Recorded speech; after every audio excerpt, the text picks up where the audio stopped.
Now, as we can see, part 1, the Union and its territories. Now, if you look at part 1 of the Indian Constitution, right, it's all about Union and its territories, okay? Part 1, Union and its territories. You will find that India is a union of states, okay? And then you will also find different rules and regulations on how to add states, how to remove states, right? How to change the boundaries of states and so forth. Now, the constitutional provisions of part 1 of the Indian Constitution, there's 4 articles, article 1 to 4 in the Indian Constitution, okay? In part 1 of the Indian Constitution, there's 4 articles, articles 1 to 4.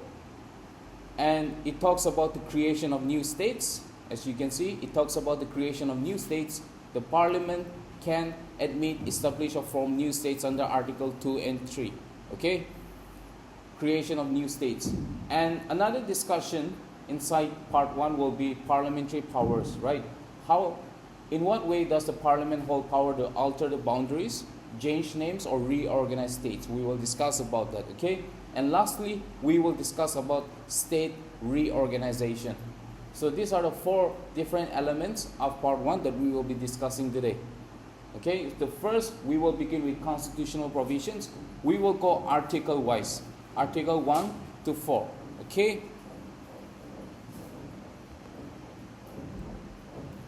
Now, as we can see, article 1 says, name and territory of India, that is Bharat, shall be a union of states. Now, I have supported the statement of article 1, okay, later on, reminding you guys that India is a union of states, okay? India is a union of states, which means it shows that India is a federal country, okay? It's a collection of states. Now, in article 2, you will find, we will discuss about the admission or establishment of new states. We will again go deeper, article wise. Now, article 2, you will find discussions about admission or establishment of new states, okay? It will state that the parliament may admit or establish new states. And in article 3, you will read about the formation of new states and alteration of boundaries, areas, and names of existing states. And article 4 is just a supplemental provision, okay, which talks about article 2 and 3. Now, article 2, admission or establishment of new states, it means it talks about the addition of new states, states that are outside India, okay? And article 3 talks about states that are within India. So, for example, if you wish to make any change to the present territories of India, the parliament will invoke article 3. And if the country India wishes to give away any part of Indian territory or take in new territory from other countries, it will invoke article 2. So article 2 means outside India, article 3 means inside India, okay? And article 1 simply states that India is a union of states. Are we clear? And article 4, we will go deeper. You will understand article 4. It just talks about article 2 and article 3, okay? Now let's begin with article 1. So what does article 1 say? Article 1 says that the name of the nation is India, okay? India, that is Bharat, shall be a union of states. Shall be a union of states. So it shows the federal nature of the country. And another point that's mentioned in article 1 is, all states of India are listed in the first schedule of the Indian Constitution along with their territories. Now, what are the schedules? These are supplementary lists, okay, that are attached towards the end of the Indian Constitution. They separated it out for convenience. Okay, it's part of Indian Constitution, but it's not part of the normal articles. So we go from article 1 all the way till the last article, and then we have some supplementary notes which contains schedules as well. Okay, so in that schedule, you can see that the first schedule of the Indian Constitution contains the names of states and union territories. Okay, so it says that all states of India are listed in the first schedule of the Constitution along with the territories. Now, third point that we must understand is the territory of India.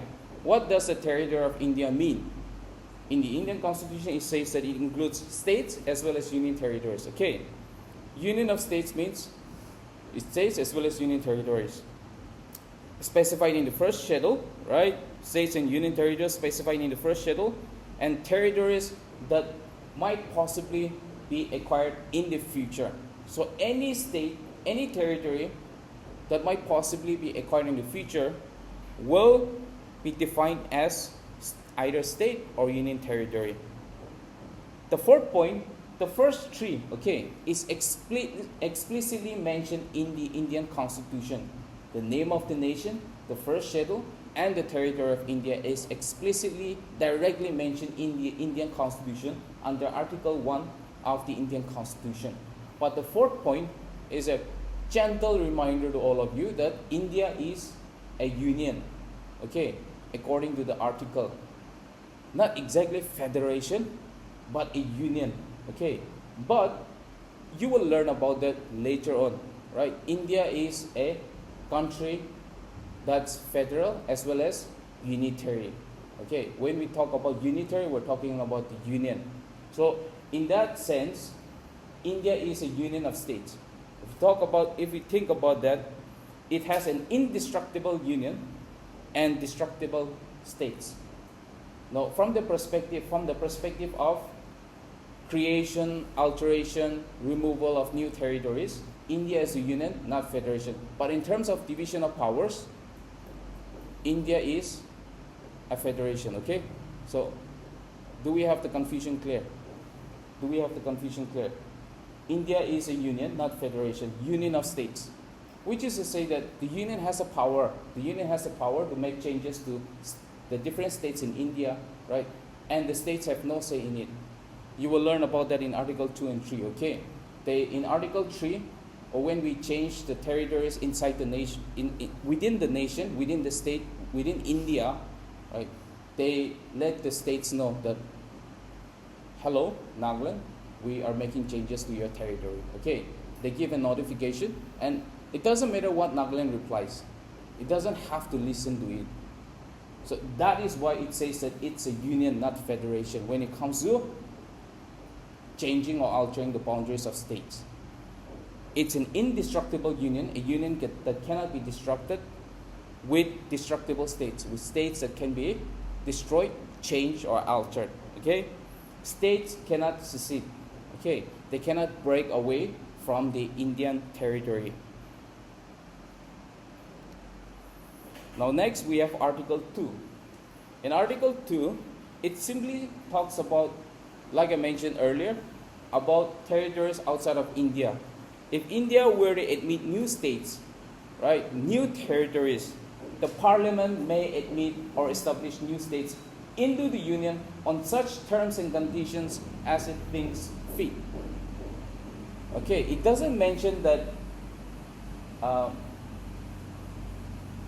from admission of new states will need a kind of voting system, but what usually happens is that it follows the rule of simple majority, which means more than 50% of the members present and voting in the parliament. Okay, if more than 50% of the members vote in support of it, they can admit new states, new territories into the Indian Union. Is that clear? So, towards your right, you will find near unrestricted power, which means the Parliament's power under Article 2 is almost restricted. For new territories, right? For territories outside of India, if we were to add it as part of India, we do not need to notify the states. We do not even have to notify the states. The only time when we notify the states is under Article 3, right? If there's going to be any change within the territory of India, then we notify the states. But here, we do not even notify the states, okay? So Article 2, the Parliament has the power, right, to change, to admit new states on such terms and conditions as it thinks fit. Okay, it doesn't need to notify the states. It can change, it can admit new states by simple majority, which means 50% of the members present and voting in the parliament. So if they were to have a parliamentary session, right, if the total members present and voting is 200, it only needs 100, right? It only needs 100 votes. 50% of the members present and voting, okay?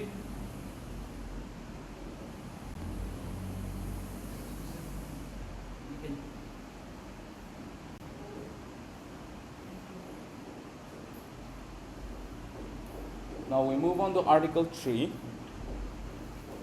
Article 3, like I said, it concerns changes within the territory of India, the present territory of India. So there's 4 steps. There's 4 points. Number 1, to form a new state. Okay? The parliament may form a new state by separation of territory from any existing state or by uniting 2 or more states. Now that's very simple to understand, right? That's how modifications are made within the territory of India. Okay? So one example could be the 2019 separation of Jammu and Kashmir. Right? It separated Jammu and Kashmir and Ladakh. Okay? It formed 2 new union territories. Jammu and Kashmir was once a state, right? But now it's a union territory, Ladakh and Jammu and Kashmir. So they invoke the power under Article 3 to separate Jammu and Kashmir, okay? And form 2 new union territories. Increase or decrease area, it can also increase or it can also decrease area of any state, any area within the territory of India. A gentle reminder, Article 3 is about changes within the territory of India, the present territory of India, okay? Now, it can alter state boundaries, okay? When a state boundary is altered, for example, if the Indian Parliament wishes to change the territorial extent of Nagaland, okay, if they wish to alter the boundaries between Assam and Nagaland, right? If they wish to demarcate a certain line between Nagaland and Assam, what do? They notify both Nagaland government as well as Assam government. But the caveat here is that the point that you need to understand is that it is not binding on the parliament, which is to say the parliament doesn't need to listen to what the state government says. Okay, the Assam government can give their opinion saying that Bor Lengri is ours. The Nagaland government can say that Bor Lengri is ours, right? But it doesn't matter. If the parliament thinks that Bor Lengri is part of Nagaland, it will give Bor Lengri to Nagaland. And the Assam government can do nothing about it. So that's what alteration, changes, anything that happens under Article 3, the parliament has full power, okay? Again, they can also change name of a state. And in all this, okay, no constitutional amendment required under Article 368. So any changes to the Indian Constitution is considered a constitutional amendment, right? Any changes in the Indian Constitution is considered a constitutional amendment. Amendment means change. But in this instance, it is not considered constitutional amendment. Okay?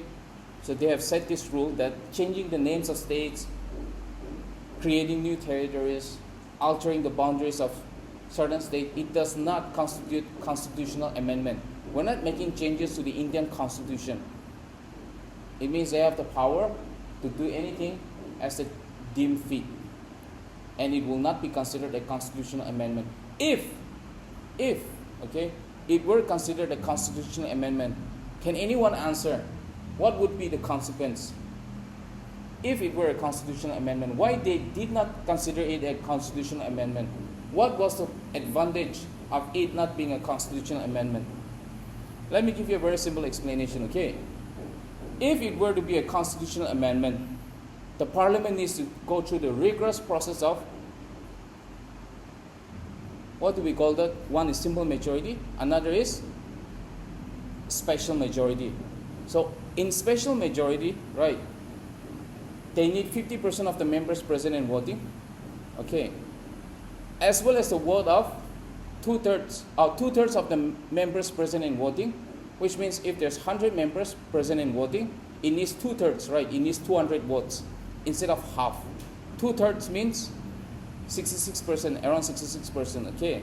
2/3 out of 300, 2 out of 3, right? So 2/3 of the members present and voting, and 50% of the total membership of the House. That's what simple majority is about. You will learn about that later. So that makes it very difficult for the Indian Parliament to bring in new territory, to change the names or boundaries of the states, right? So they did it so that it would be easier for them to manage, to make changes.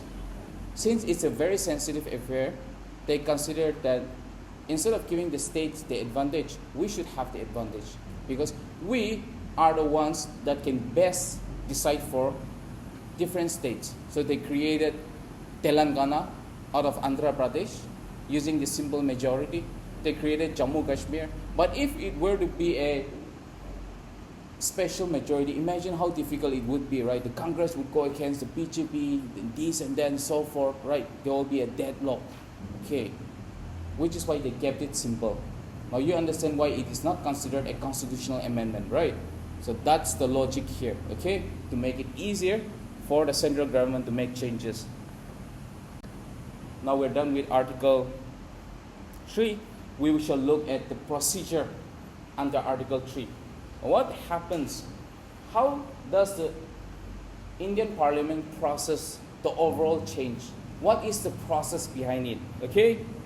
Now, officially, this is official, and I'm also going to give you an unofficial step. Now, official is that step 1, we have the President's recommendation. The President recommends introduction of the bill in the Parliament before it is tabled. The President recommends introduction of the bill in Parliament before it is tabled. Before it is tabled in the Parliament, okay? The President needs to recommend the bill. But then who creates the bill? Usually it's the Ministry of Home Affairs, okay? It's the Cabinet. The Ministry of Home Affairs. Who is the current Minister of Home Affairs? Amit Shah. Okay, Amit Shah. The Home Affairs, it regulates the changes, alteration of boundaries of states, okay? It handles issues of states. Now, the Home Minister, Amit Shah, and his cabinet will draft the bill. And he will send it to the President, okay? And after that, the President will have a look at it, right? And before it is tabled, he will give his official recommendation and he will send it to the states to notify them that so and so, such and such changes is going to be made, and we are notifying you. And then the President can give a specified time limit to the states to give their reply.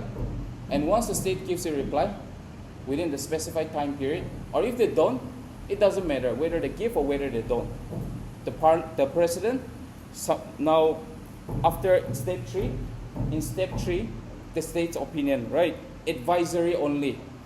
The President, the Parliament, they don't need to listen to the state's advice. It's just advisory in nature, okay? Now, state legislature expresses opinion. Note, Parliament is not bound by the state's view. So it's just a kind of notification to the states that we are making changes to your state. We are making changes to your territory. The Parliament has the full power. Okay, once this process is done of notifying the states, waiting for their reply and so forth, only then the President tables it before the Parliament, and the Parliament passes the bill by simple majority.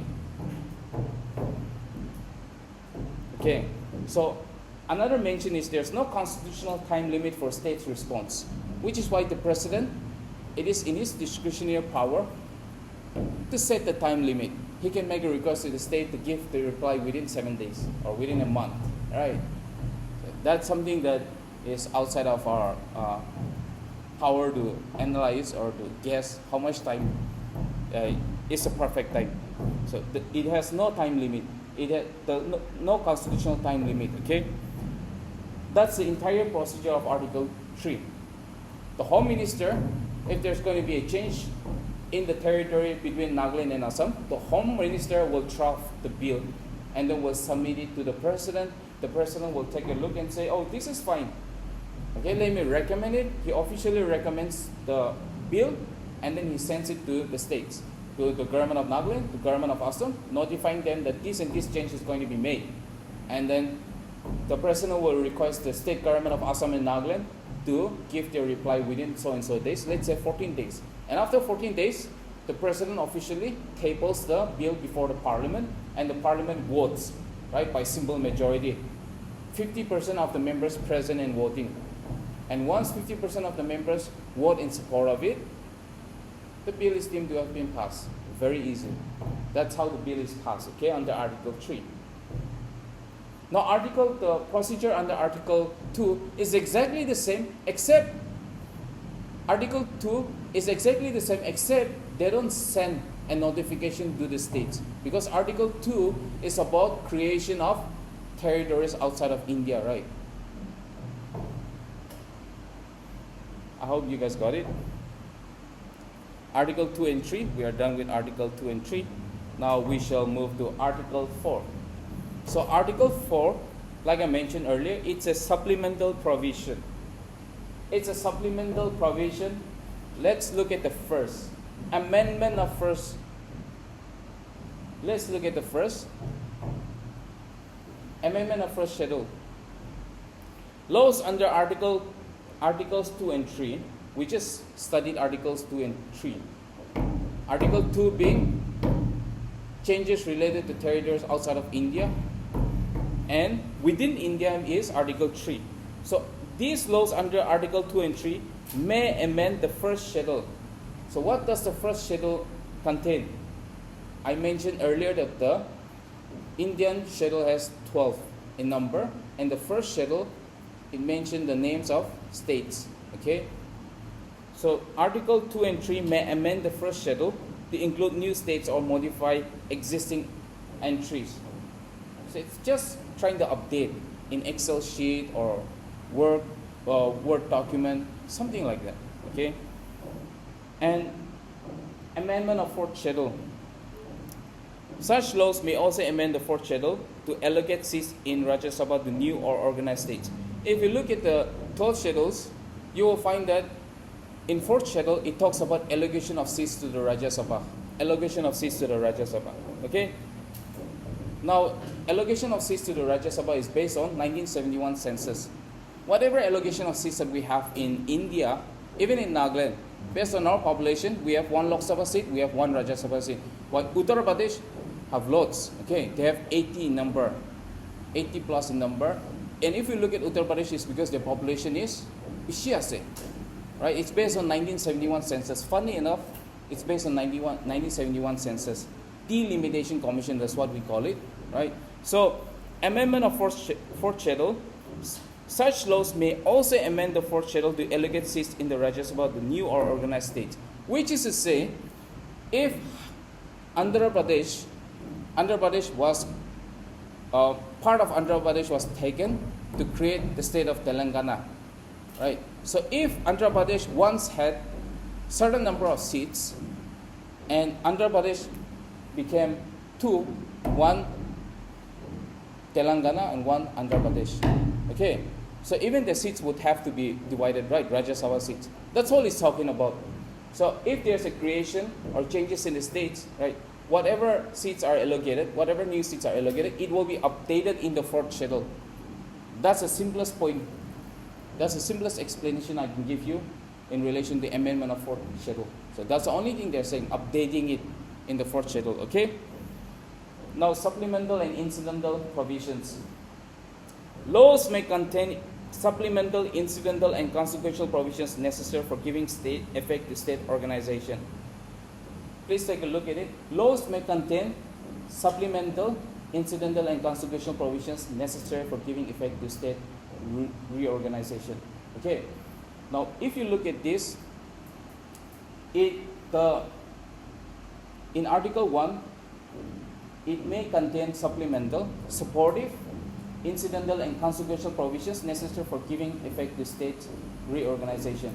Which is to say, they can add in supplemental, additional, consequential provisions even in the future, if it's necessary for giving effect to state organization, reorganization. Okay, it gives Parliament the power to make any additions to it. And lastly, we have not a constitutional amendment, which we discussed about earlier. The disadvantage of constitutional amendment. Constitutional amendment is a very tedious process, a very rigorous process that needs the majority of 2/3 majority of the members present in voting and 50% of the total membership of the House, right?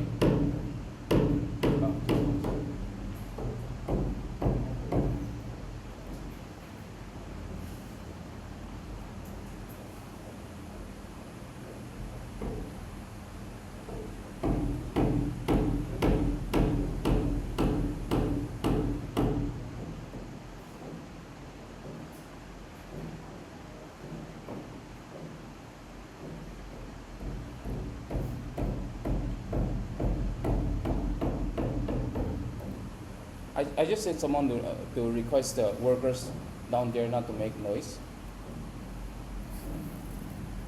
The construction has been going on for the past 2-3 months, okay? They're making a lot of noises, but we just request them to make sure that at least for 1.5 to 2 hours during the class session, they keep it low, which they didn't today, so we have to remind them. Now, not a constitutional amendment. You understand why it's not a constitutional amendment. The process of amending the constitution is very tedious, okay? So the parliament, it's much more beneficial for them to have just the simple majority option so that it'll be easier to, settle the disputes between states. It'll be easier to create new state. It'll be easier to let the new territories outside of India become part of India, okay? Now, next we have formation of new states. Formation of new states. So, how does the formation of new states happen? That is what we're going to be learning here today. The President's recommendation. The President's recommendation is the same that I mentioned earlier. I will do it again. The President recommends introduction of the bill in the Parliament. No bill can be introduced without President's recommendation. That's point 1 that we discussed. Number 2, state opinion, which is advisory. State legislature expresses its opinion. The Parliament is not bound by the state's view. Okay? No, and third, reference to state legislature. The bill referred by President to concerned state legislature. There's no constitutional time limit for the state's response. We learned about that. And the Parliament, simple majority. The Parliament passes a bill by simple majority. And a new state is officially created upon presidential assent. Now, why am I repeating the step? Earlier, I explained it in terms of creation, alteration, boundaries of different territories in general. But this is just to give you a very simple example of how a new state is formed. Or say how the new state of Andhra Pradesh or Telangana was carved out of Andhra Pradesh, or how the new 2 union territories of Jammu Kashmir and Ladakh were carved out of Jammu and Kashmir in 2019. This is the exact step for formation of new states. Okay. Now we're done with Article 1, 2, 3, and 4. Okay, these are the only 4 articles in Part 1 of the Indian Constitution. Now we will discuss some topics related to Article 1. Like I've said, political science is a combination of multitude of subjects, but we can all squeeze them in part-wise, okay? So there's a specific topic called reorganization of states under Indian polity, and I have squeezed it into Part 1 of the Indian Constitution, because Part 1 of the Indian Constitution is all about states and its union territories. Now, if we look at the reorganization of states, the timeline. After India got independence, it wasn't easy, okay? It wasn't easy. The Independence Act of 1947 divided India into 2, right? Pakistan and India. And princely states were given the freedom to join either side. So there was a lot of complications. They did a lot of hard work, the Constituent Assembly, which later formed the interim government, because we had our first election only in the year 1951, after the commencement of the Indian Constitution in 1950. January 26, we had a general election and Jawaharlal Nehru won, right? But before that, the government that we had was the interim government, which was formed by the Constituent Assembly, which is the Constituent Assembly. Okay, in 1946, after India got independence, it transitioned into interim government. And once it became the interim government, it started trying to reorganize states, attract the princely states, right, to join India and not join Pakistan. Some states they joined Pakistan, some states they joined India, and so everything was messed up. Okay, everything was messed up. And during the time in 1947, the integration began. Post-independence integration of 552 princely states. There were 552 princely states in India. Okay. Now these 552 princely states, it wasn't easy. It wasn't easy to try to persuade them, to convince them to be a part of India. So, but then they initiated under Vallabhbhai Patel and V.P. Menon, which is why Vallabhbhai Patel is known as the Iron Man of India. Okay, Iron Man of India. That's why he's known as the Iron Man of India. He initiated the process of integration of more than 500 princely states into the territory of India, which he succeeded. He used one very interesting weapon called instrument of accession, which we will be learning about later. But what you need to know is that in 1947, the integration began. Okay, the British, they gave them the power. The British, they left India completely, saying, "Ton kun te join gromun jai join grubil ina wana chardishe." Kunba Pakistan join grase, kunba East Pakistan, which we know now today is Bangladesh, kunba India la party ase, right? So they were struggling. Okay, they were struggling, and in that process, in 1947, the integration began. Vallabhbhai Patel and V.P. Menon, they went to every princely state, convincing them to try to let them join India. And different methods were used, but eventually they all became part of India. However, how do we divide different regions of India into states? That was the problem. And that's what we're going to discuss about here. Reorganization of states. Right? How do we exactly draw the boundary between Assam and Manipur? And what method do we use? Do we use method based on linguistic commonness? Or should it be based on administrative convenience? Language, culture can say masugule the ekta state ko diwo. Na administration la basis de. Okay, so there were lots of confusions there. So they created a commission called Thar Commission in 1948 to reorganize the states. The Thar Commission was formed in 1948 to reorganize the states. It was led by Justice S.K. Thar. Okay, but even though the Indian Parliament wanted to convince themselves so much that India should be reorganized on linguistic basis, the Thar Commission recommended administrative convenience over linguistic basis for state formation, which is to say, simply because a particular region has same language, it doesn't mean they should become a separate state. We should consider the administrative convenience, which means maybe it could be a hilly area, the terrain of the particular area, how easy it is to administer that particular area. Okay, how far is it from each other, or the terrain, the port, everything. We should see how easily a particular state can be administered. And based on administrative convenience, India should be divided into different states. So they recommended administrative convenience rather than linguistic basis. And it was not accepted. Okay, it was not accepted by the Indian Parliament, and they formed another committee. This time JVB committee. Now it included Jawaharlal Nehru, Patel, and Patel means Vallabhbhai Patel, and Patabi Sitaramaya. Okay. Again, even then, they chose administrative convenience instead of linguistic reorganization. Okay.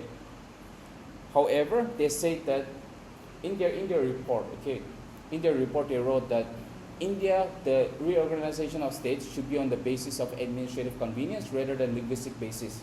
But there are certain special cases, such as the Andhra state, right? Which could possibly, which maybe, they said, which should be, they didn't say that, which may be created due to pressure, social pressure, pressure from the public, political pressure, and so forth, okay? Because the people were demanding.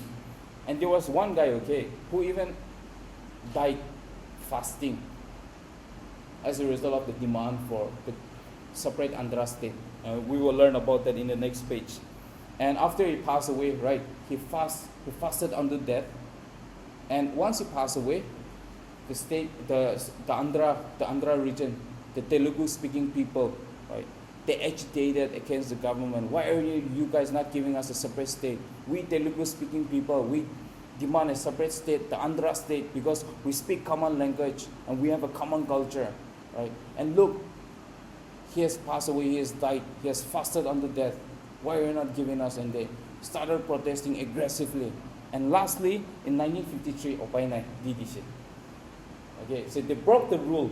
Okay, the central government, they broke the rule. And that brought about the reorganization of states later on, which were undertaken on linguistic basis instead of administrative convenience. So all the states that were formed, mostly, even though the ideal way was administrative convenience, it was formed on linguistic basis. And as a result of which we suffer even today. Diversity, differences, right? So 1949, JVP Committee, and now the Andhra state was created in 1953.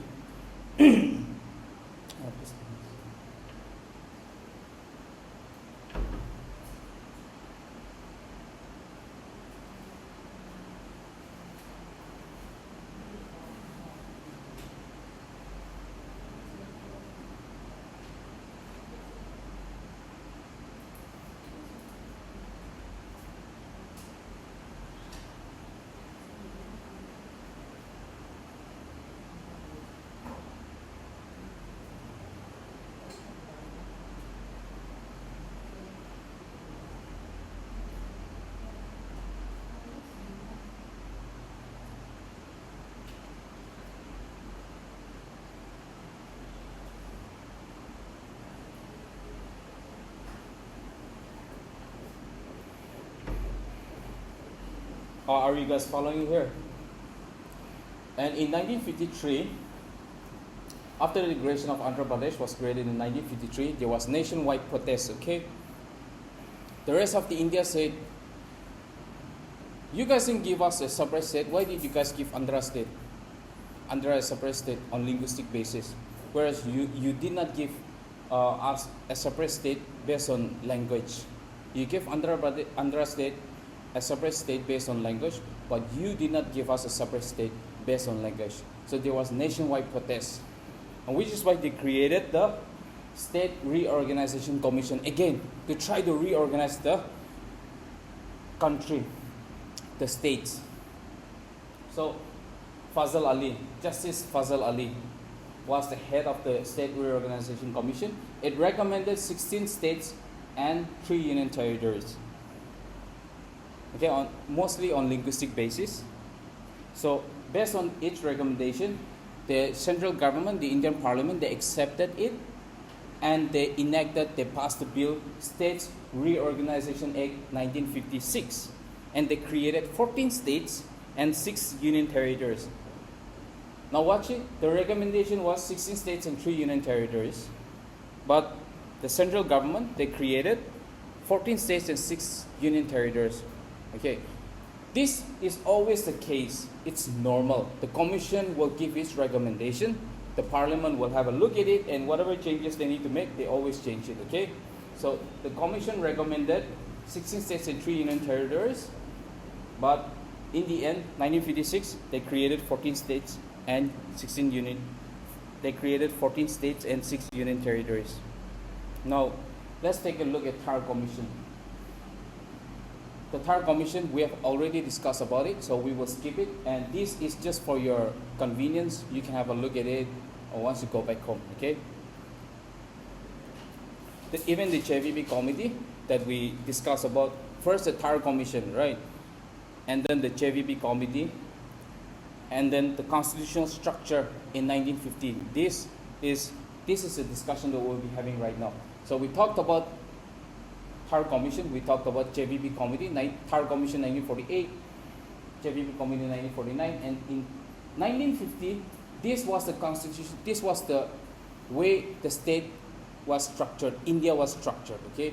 Before the State Reorganization Commission came in 1953, and after which it passed the State Reorganization Act in 1956, right? Which separated India into 60 states and 6 union territories. 14 states and 6 union territories. Before it happened, in 1950, when the Indian Constitution was enacted, it separated India into Part A, Part B, Part C, and Part P. Okay, that was how the states were organized during the time. Part A contained former governors' provinces, UP, Bihar, Bombay, Madras. These are examples, right? Governors' provinces, which means the British governor. Okay, the British governor. In the Indian subcontinent controlled by the British, they had provinces that were headed by the governor. So those provinces that were once headed by the governor, they were under Part A. So that's how they categorize it as Part A. And let's go to Part P, former princely states, with a Raja Pramukh, their head, the king, as head. Example, Hyderabad, Mysore, Rajasthan. Okay, they were separated into Part P. And then Part C, former chief commissioner. Again, during the British era, they had the post of chief commissioner. They had provinces headed by the chief commissioner. So those provinces that were headed by the chief commissioner, they formed part of the Part C. And some princely states administered directly by the center. And in Part T, we have the Andaman and Nicobar Islands, which was administered by the center through a lieutenant governor. There's only one such territory, Part 3, that's Andaman and Nicobar Islands. Okay, that's the only thing that you need to know about the structure, the structure of the states, the way the states were reorganized in 1950. Constitution ba diala untuk structure do aside, which were changed, right, by the States Reorganization Commission, Fazal Ali Commission, 1953, which passed the law in 1956. You will learn about that next. Now, creation of Andhra Pradesh. Look at Poti Sri Ramulu. Look at Poti Sri Ramulu. He fasted unto death for the cause. What was the cause? The demand for, yes, separate state.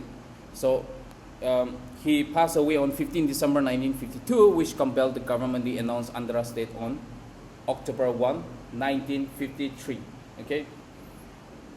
So once Andhra was formed, it was the first linguistic state, right? This state was created due to the Telugu agitation, intense agitation by Telugu-speaking people demanding a separate state, led the central government to concede and create Andhra in 1953. And after which, there was nationwide protests, right? There was nationwide protests, okay? Now, if you guys follow the timeline, there was Third Commission, and then there was JVP Committee. Both these two recommendations were not accepted, right?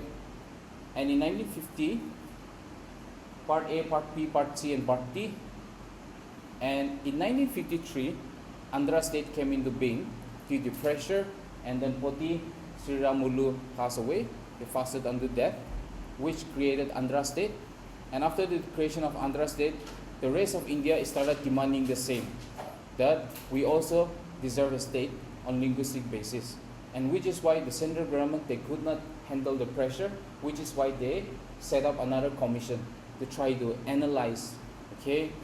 And they formed the States Reorganization Commission in 1953. And we also talked about this earlier, but we'll go into details now. The chairman was Justice Fazal Ali, who headed the commission, and the members, you can have a look at it later on. And the key recommendations were linguistic reorganization. Now finally, the third commission, administrative convenience, they rejected linguistic convenience. The JVP committee in 1949, they also rejected linguistic convenience. They chose administrative convenience, right? And in 1953, the government did not listen to both Third Commission and JVP committee because of the pressure of the Telugu-speaking people, and they created Andhra State in 1953. And then the rest of the country started demanding the same, which is why they formed the State Reorganization Commission in 1953. And even though it is accepted, okay, by everybody in the political science world that even though the State Reorganization Commission wanted to suggest administrative convenience, they realized the futility of it, the uselessness of it. So they recommended linguistic reorganization on the basis of the demand of the public, and national integration, administrative efficiency, right? They added in a little bit of administrative efficiency and economic viability of states. Now the outcome, they recommended the creation of 16 states and 3 union territories, which later on led to the States Reorganization Act. Now, the States Reorganization Act finally, okay, it created 14 states and 6 union territories. Now, first of all, what did it do? It abolished the Part A to T, Part A, B, C, D states that were created by the Indian Constitution in 1950. Right? They abolished that. And second of all, linguistic reorganization. And third, new states and union territories, 14 states and 6 union territories. And number 4, uniform federal structure. Okay, they established a uniform federal structure, which means federalism means federation of states, right? It was uniform. Okay, so that's the State Reorganization Act of 1956. Now we shall talk about the integration of princely states. Okay, I gave you guys a brief background of how India was when India got independence. The Britishers, they just left us. Okay, those princely states, they told the princely states, "Kun lote join grumunjai join grubi itu mohalla responsibility no. Mohanda chai ase to guna train the buena project." And India and Pakistan, they were left by themselves to fend for themselves, to decide for themselves, and that's when the integration of princely states began. Okay, now there were 552 princely states. Though eventually, by different methods, 549 princely states, we were able to, the Vallabha Patel and VP Menon succeeded, okay, in exceeding 549 princely states peacefully, through different methods. India la Victoria ani dishe, so many except dishe. But there were 3 in particular: Junagadh, Hyderabad, Jammu and Kashmir. Udu tinda ekdom chamla state tinda thagishide, ekdom join no grow bishe. So udu tinda, they usually ask this 3 in the exam, which is why I separated it out. Okay, I singled them out. Now Junagadh, what happened was that Junagadh la Raja do accept no grade, that it will not be a part of India. Okay, so but then the people, the public, they wanted to be a part of India. So tade laga ruler ba tala soldiers kan lui jayena public hangi thamgi ganki ganti dagise utu time de India intervened, soldiers kan pataise. Okay, soldiers kan pataina, they kept it under control and peacefully they conducted a plebiscite, which means voting system. Na? Who wants to be a part of India? Who wants to be a part of Pakistan? And majority of the people, they chose India. And then ruler be opai nai, ida the public people's maintained as a Junagadh became a part of India. That's how Junagadh was brought into India by method of plebiscite. Okay. Now next, Hyderabad. Hyderabad dedo, it was a forcible integration. Operation Polo thakishe, police action na, police action.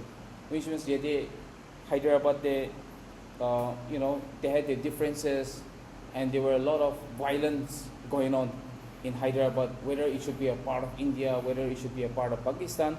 Eventually, the Indian police, they intervened, and they went to Hyderabad, they stationed themselves, and negotiation went on. But mainly, it's a result of police action, okay, forcible integration, and that's how Hyderabad became a part of India.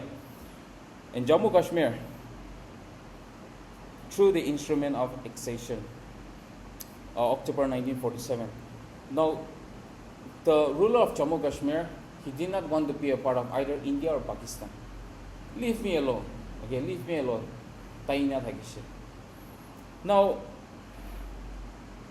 when India did nothing, India just left him alone. Okay, Pakistan gan aigina invasion, tribal invasion of the Pakistanis on Jammu Kashmir. When it happened, the ruler of Jammu Kashmir, they asked India for help.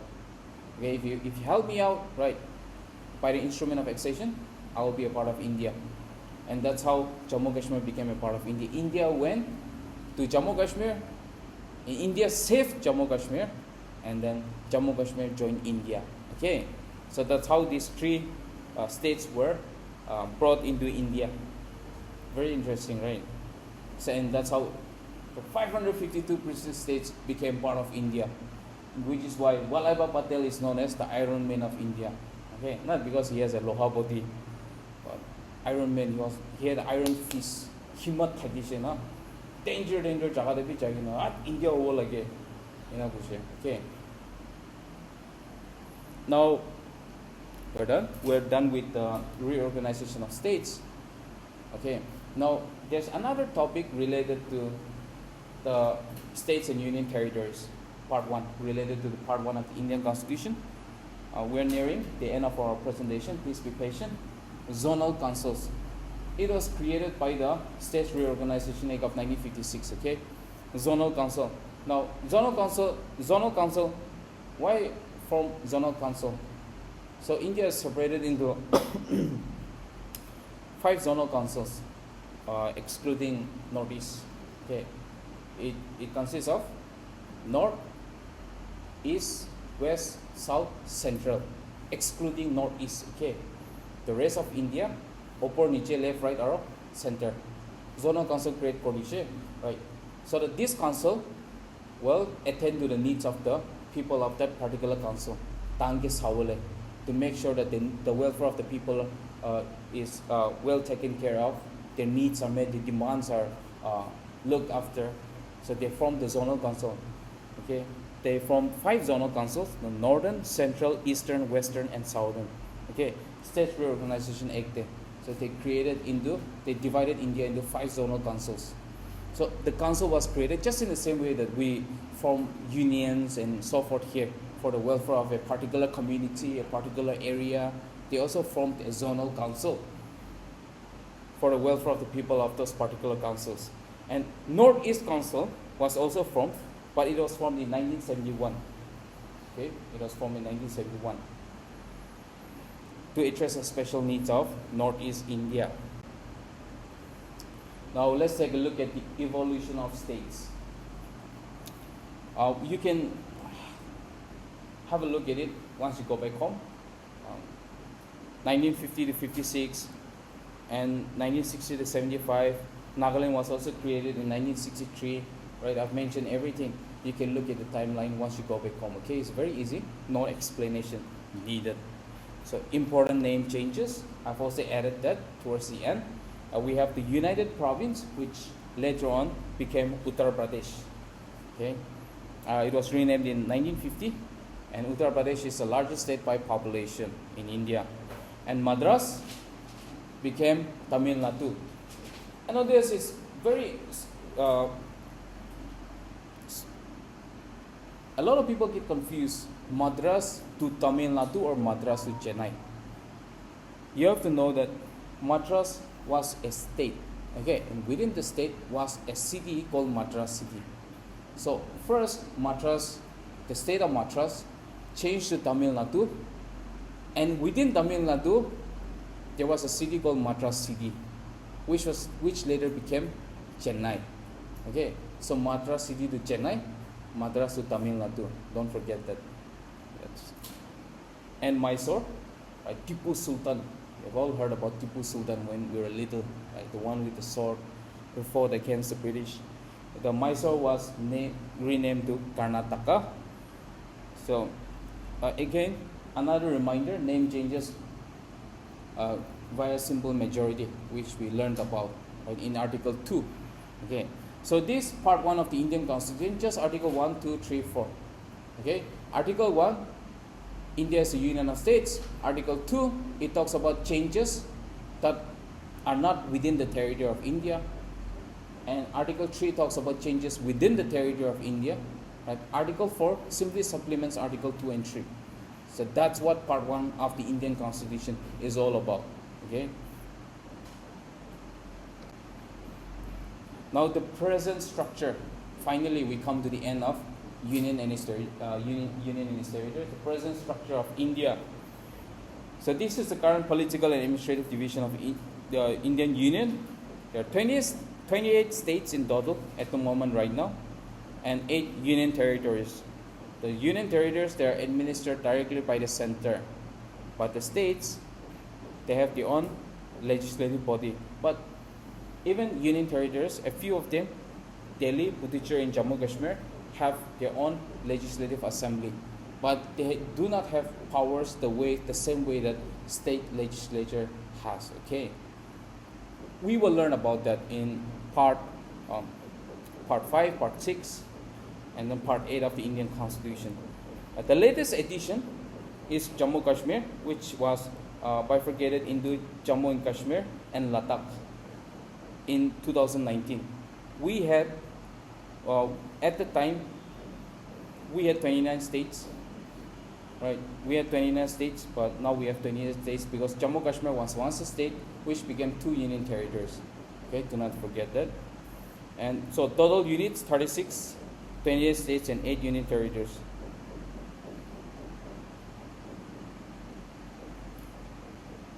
Now, quick revision of everything that we studied today. We talked about Article 1 to Article 4. Right? Article 1 being stating that India is a union of states. Article 2, it talks about the parliament establishing or admitting new states, new territories. And Article 3, we discuss about the formation, alteration, and renaming within the territory of India. And Article 4, it supplements Article 2 and 3, stating that the process is a simple majority, not a special majority. Okay, and we also talked about the parliamentary powers in Article 2 and 3. Parliament, it doesn't even need to listen to states, right? It can pass. It notifies the states under Article 3, but it doesn't have to listen to the state. Okay, and President's recommendation is necessary, right, for the bill to be introduced in the Parliament.